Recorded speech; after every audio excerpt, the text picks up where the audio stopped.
Good afternoon, everyone. Welcome to the Education Decision meeting. I'm Susie Horton. I'm the Cabinet Member for Education, and I'm just going to ask everyone to introduce themselves. I'm Councillor Tom Coles. I'm the Education Spokesperson. I'm Bev Pennicott. I'm Finance Manager for Children, Families and Education.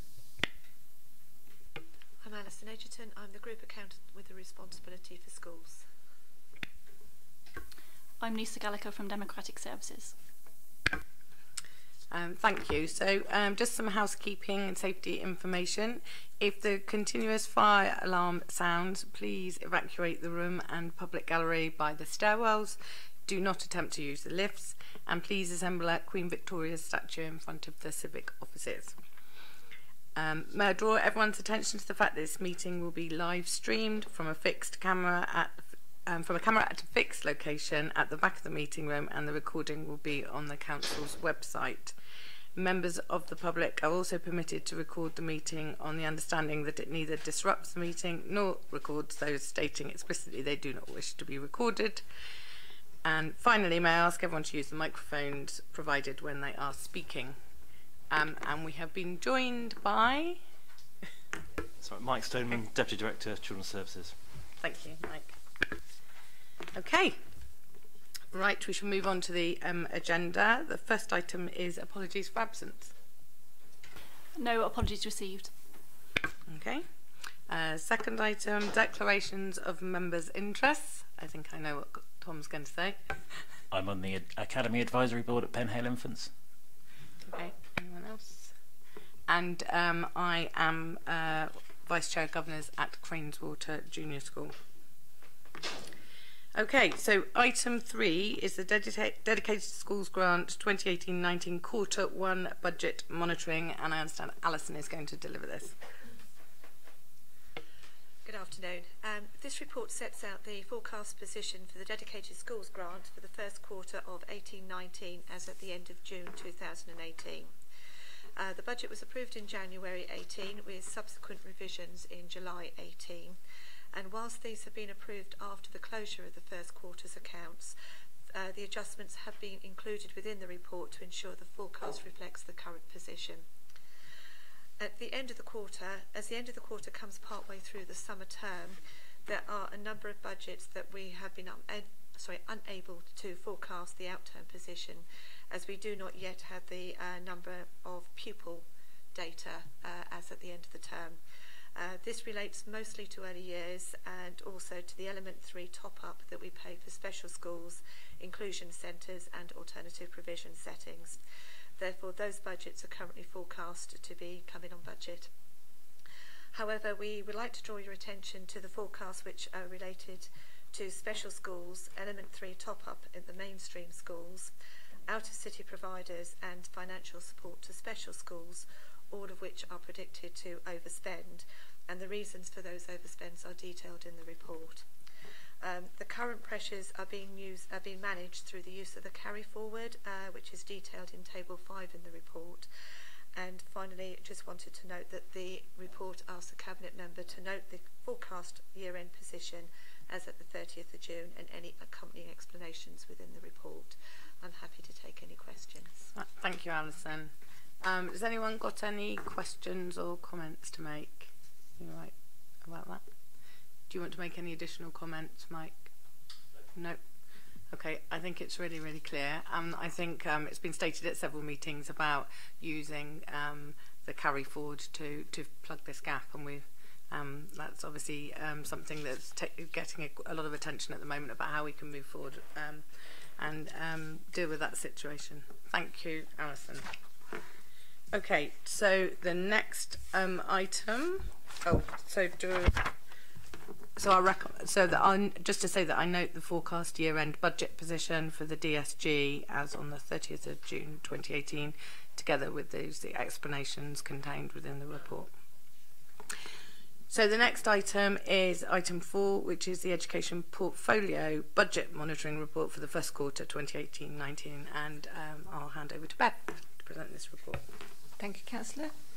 This report is for noting, and it looks at the forecast budget position for the education portfolio at the end of the first quarter. As you can see, the projected overspend at this stage is £414,000, and that's mainly as a result of pressures on home to school transport, which is 376,000 of it, and a remaining pressure on staffing. The early indicators in the new academic year suggest that the home to school transport pressure is unlikely to reduce. Paragraph 4.1 of the report talks about the portfolio reserve that we brought forward from last year. That brought forward at a value of £437,000. However, we've got commitments against that, and we actually have an available balance of about £227,000, and it's intended that we'll use this to help to support the offset projected overspend.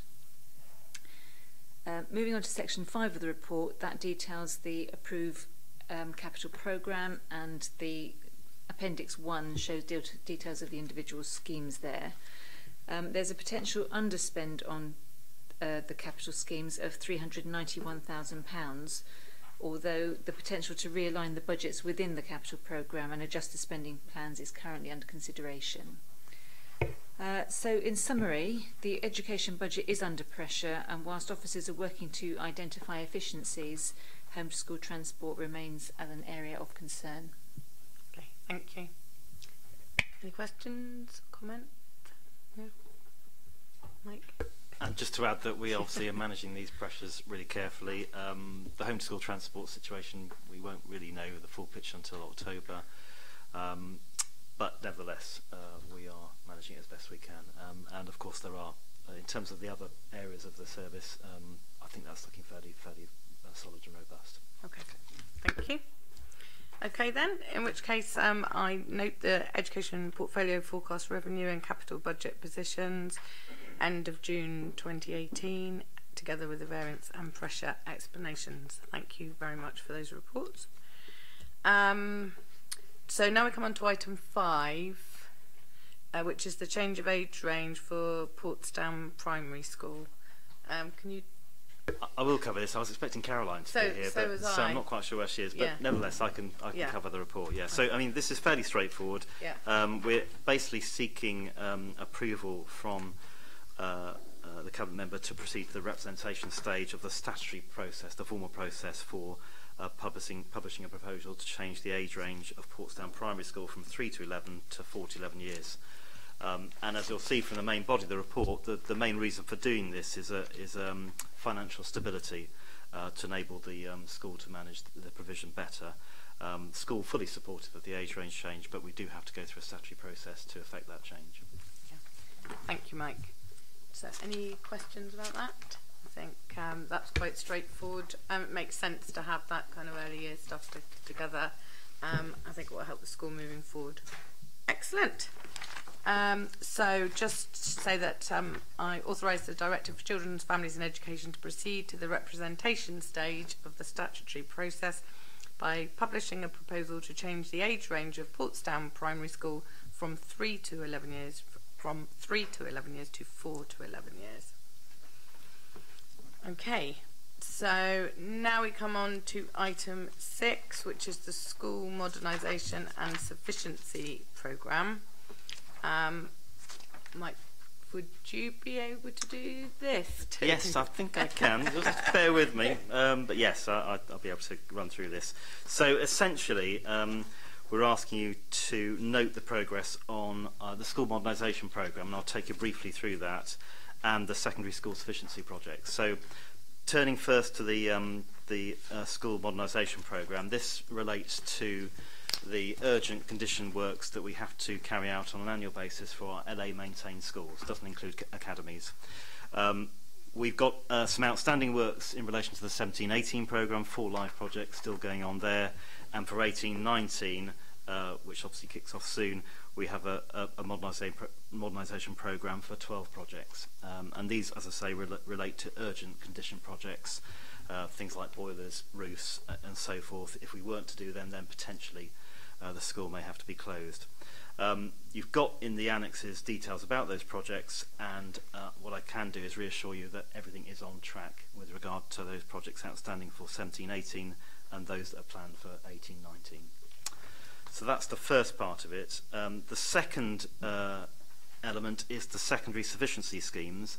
So you're now embarking on phase 2 of what is a very extensive expansion programme within our secondary schools to meet the forecast demand for school places. And in Appendix A you have details of those projects. We also have sitting behind this a secondary school place strategy which gives more details about our overall plans for meeting the demand for school places in the secondary sector. And again, what I can do is reassure you that those projects are all on track. Feasibility works have been completed out for all 4 projects that we're taking forward in phase 2. That's Admiral Nelson School, Charter Academy, the Portsmouth Academy and Trafalgar School, and works will commence in next year for those 4 projects. Excellent. Did you want to say anything about the SEN sufficiency? Yeah, just on that, as well as primary and secondary school places, which we have very good plans in place, we're also developing a strategy for special school places, and that can be school places within a special school, but also places within, for example, an inclusion centre, which are based in our mainstream schools. That strategy is being developed at the moment as a result of the SEND strategic review and will be available shortly. We are taking forward some projects already, so you'll be aware of the remodelling at Cliffdale, which completes next year, and also the planned remodelling of Redwood Park Academy. But we know in order to meet the demand for places going forward, we will have to do more. So again, just to reassure you that plans are in place to address that demand. That's great, thank you. So, and yeah, there have been in recent weeks updates to the primary and secondary school place strategies, and the SEN one is in the pipeline. That's right. Yep. So they have all been reviewed. So, any questions? Any comments? I just wanted to express my thanks to the officers who've compiled and presented these reports. I find them both clear and understandable. Good. Absolutely. Brilliant. Thank you. I just said the same before you came in, so we didn't arrange that. Any other comments or questions? Okay, in which case I note the progress on the school modernisation urgent condition projects and the secondary school sufficiency projects as set out in the report and in Appendix A. So that is that. So unless there is any other business. Tom, no. No. No. In which case I'll draw the meeting to a close. Thank you very much.